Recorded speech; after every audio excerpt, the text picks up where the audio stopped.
Hello, right now we will make a quick fingerprint sensor speed test on our Xiaomi Poco X7. So let me put my finger a couple of times on the sensor. Let me actually unlock the phone, and alright.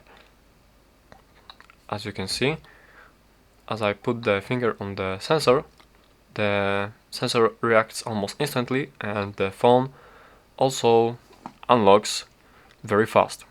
Let me now do it from this lock screen actually. Alright.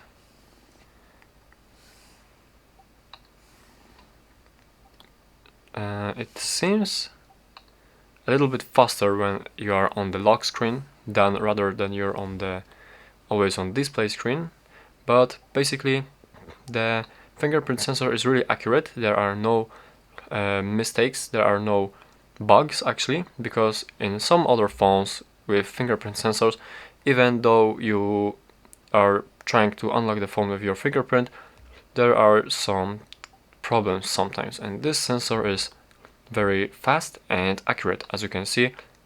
So basically that's it. Thank you for watching, and please subscribe.